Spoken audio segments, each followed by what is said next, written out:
Perfect. Hey, this is Chris Montoya, Fremont County Real Estate, and this is Hans at Florence Brewing Company. Hey Hans, how you doing? I'm doing fantastic. How are you doing today? I am amazing, and the weather's beautiful today again. I gotta ask about the cups, man. I don't know anything about the cups. Please tell me about the cups because I love all the stickers. So it's actually kind of a cool story. Initially, we started this. It was when we first opened almost 5 years ago. It was the first 50 people that drank 50 beers in there. So we had a little punch card, and people kind of kept track of it. So initially, it was only 50 mugs, and so we gave them a mug as kind of a mug club, frequent flyer program, if you will. But people kind of come and go, and they leave. So it kind of morphed into some other stuff. So what we ended up actually doing is when people would leave, we would take their spot, and we actually go ahead and auction that mug off for other people that want to become a member, and they basically carry it until they leave, and the people leave with their mugs. And so we just let them kind of decorate things as they see fit, just to, kind of, we call it the norm effect, if you ever watch Cheers. Yeah. The norm effect. So usually the bartenders can see people coming through the door, they know what they drink, they know their mug, and that beer sitting for them when they sit down. So is it 50 beers all in one night then? So no. Just teasing you. No, we did have one person that drank 50 beers within a week. So a good craft beer.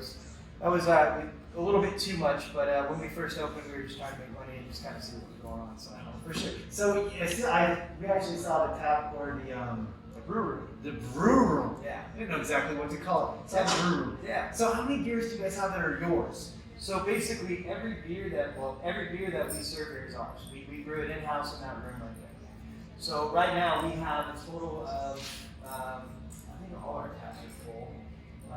21. We have 20 taps basically, and so we take specific beers and then we add some flavor to them, and it kind of expands our menu because we believe in variety. People really like variety nowadays.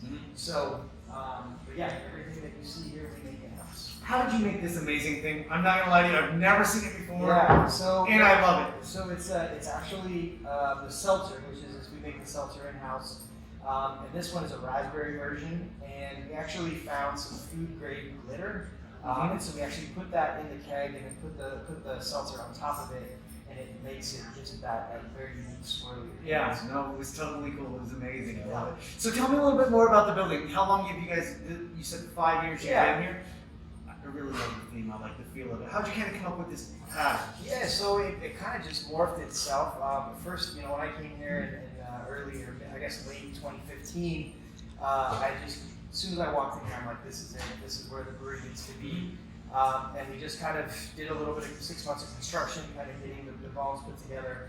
And then I didn't really want to go with a specific theme at that time. I wanted to kind of build itself and just kind of add a little bit of this, a little bit of that, just as things go on. I don't want it to be like a Bennigan's or anything where there's like thousands of things all over, but everything in here has a story.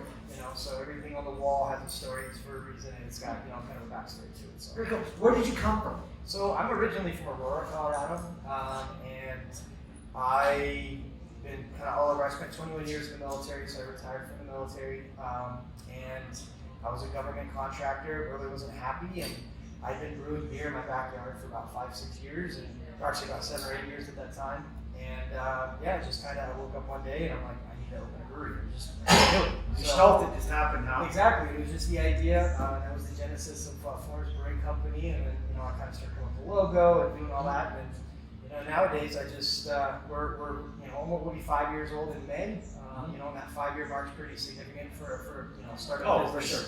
For sure. And so things are going well. We're seeing really good numbers. Even through COVID, we struggled a little bit, but all in all, we've had a lot of support from the community, and we support the community just as much as often as we can. Yeah. Speaking of COVID, I saw your tents outside. You have outside heating and seating. Yep. Do you guys serve food too, or is it just the beers? So talk about the food trucks. Yeah, so food trucks. So what we do is because of the COVID restrictions, in order to be open, we have to either partner with a local restaurant or have our own food trucks that we bring in. So we usually have food trucks here in local as much as we can, but we do get some from Colorado Springs and Pueblo.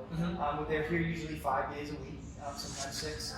And then the other days we really like to partner with Papa's Pizza. They're a local restaurant here in town, and they deliver the pizza over. We have a really good business relationship with those guys. That's very cool. I love all that, man. Yeah. So hey, this is the part of the interview where you get to ask me one question. So I would ask, since in 5 years I've seen the housing market kind of blow up around here, is it kind of projected to do the same stuff? we actually have a lot of really cool things coming up. Interest rates are super low. People are moving out of cities. I mean, really, if you don't have to live in a city, you don't want to live in a city. You don't have to anymore. I mean, my commute to my office is 5 minutes from my house. People hate commuting. Telecommuting, we've dispelled the myths of you have to be in the big city to do your business. I mean, we have the local tech center here. We have a lot of amazing things. And so, why would you want to be in an amazing community? Kansas City, Fremont County, Florence, we're actually from Florence, I apologize.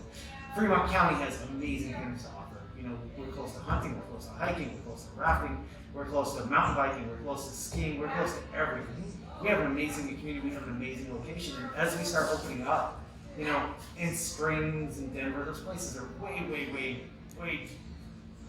not overpriced. Their price point is very high. Right. And it's just so hard, and for what you get in Canyon City versus what you would get in Denver, and the community you get to live in, it doesn't make sense to live there.